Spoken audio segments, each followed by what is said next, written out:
Dear Dr. Love, bago ang lahat, gusto ko po kayong batiin ng isang magandang gabi at binabati ko rin po ang lahat ng inyong masugid na tagapakinig.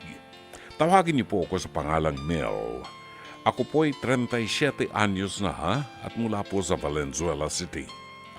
Tatapatin ko na po kayo. Ako po ay isang tomboy at mayroon po akong karelasyong babae. Tawagin po natin siya sa pangalang Marites, 45 anyos. Siya po ay hiwalay sa asawa at mayroong dalawang anak, 27 anyos at 19 anyos.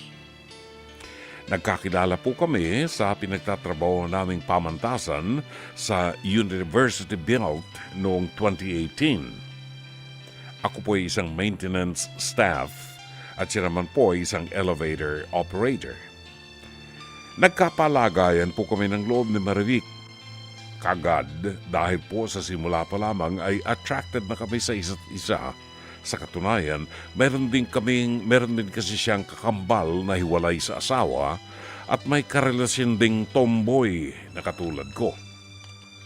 Sa mga unang taon ng aming relasyon, naging maayos ang lahat lalo pat tanggap ako ng mga anak niya at mga kapatid niya hanggang sa nagdesisyon na po kaming magsama sa isang bubong.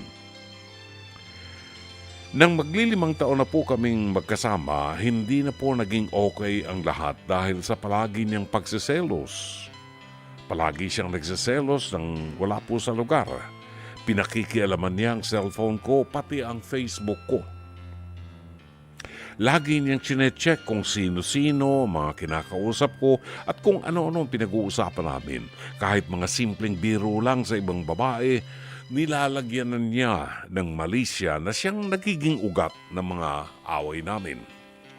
Minsan pa nga, gumawa siya ng peking Facebook account gamit ang ibang pangalan at larawan para hulihin ako. Pero hindi ako pumatol dahil alam kong mali, kaya hindi siya nagtagumpay. Sa araw-araw po naming pagsasama, ganito po ang naging kalakaran. Mag-aaway ng dahil sa selos, tapos magbabati rin naman pero paulit-ulit pong ganito. Sa totoo lamang po, may mga pagkakataong gusto ko nang humiwalay dahil nagiging toxic na at stressful ang pagsasama namin. Pero iniisip ko lang ang mga anak niyang napamahal na sa akin, pati ang mga kapatid at kamag-anak niya. Hindi ko rin siya kayang hiwalayan dahil iniisip ko mga taon ng aming pagsasama. Nasasayangan din po ako kasi ako nga po sa mga panahong ginugol namin at mga alaalang binuo naming dalawa. Pero ayoko rin namang umabante pa sa relasyong gumugulo ng palagiang away at selos na wala sa lugar. Nakakasira din po kasi ito ng focus sa trabaho at pakikitungo namin sa araw-araw. Sana po ay mapayuhan niyo ko sa problema kong ito. Umaasa at gumagalang, Mel ng Valenzuela City.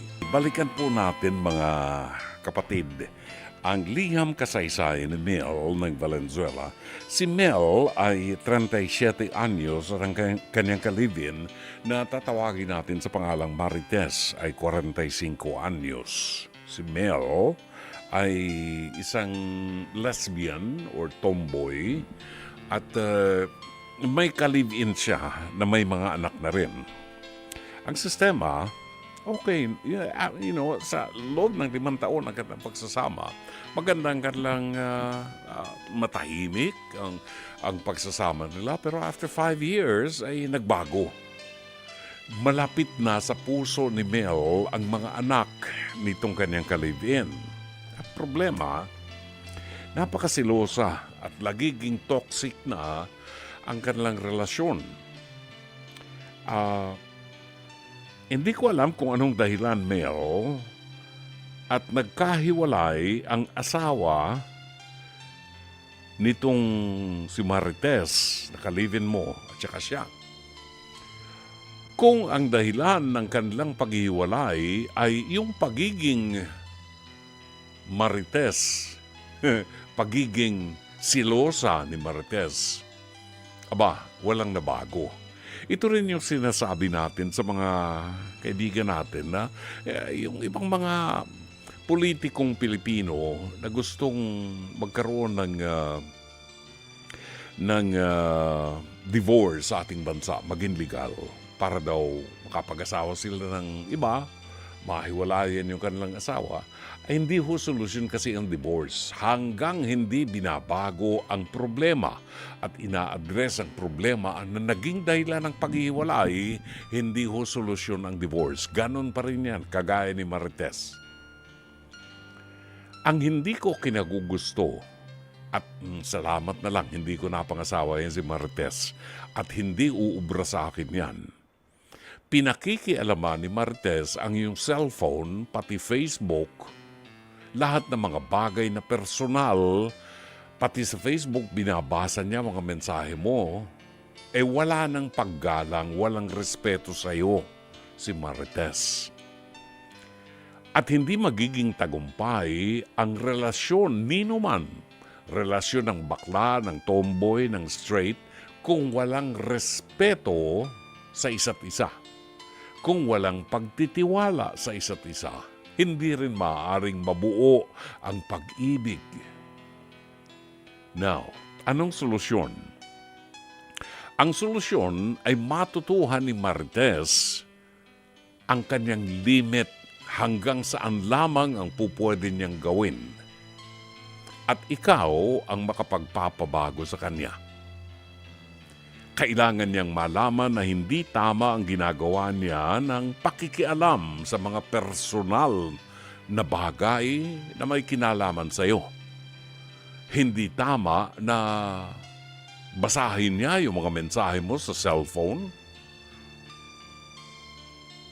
At kahit naman mga batang nasa elementary, alam nila yan. Kung ipagpapatuloy niya yon, hindi magiging maganda at hindi magtatagumpay ang inyong pagsasama. Now, here is the problem. The problem also lies in you. Kung patuloy mong ito-tolerate na binabalahura ng iyong ka-live-in ang personal na buhay mo, pinakikialaman ng mga bagay na personal sa iyo, kung ito'y papayagan mo at palalampasin mo dahil mahal mo siya, at hindi mo siya kayang iwanan dahil napamahal ka na sa mga anak niya, at sayang ang maraming panahon ng inyong pagsasama, magtiis ka na lang. Bayaan mong mahinog ang pigsa, sabi nga. Magtiis ka, huwag kang magreklamo. Kasi ayaw mong kumilos. Kung gusto mong magandang relasyon, sabihin mo sa kanya, ito ang mga bagay na dapat nating baguhin. Dapat may respeto ka sa akin para matanggap mo ang respeto ko sa iyo. At huwag mong pinakikialaman ang mga personal na bagay na para sa akin.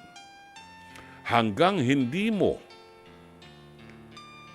ipinagtatanggol ang iyong mga karapatan, huwag kang maghanap ng pagbabago. Sana'y natulungan ka ng palatuntunang ito. As always, Dr. Love.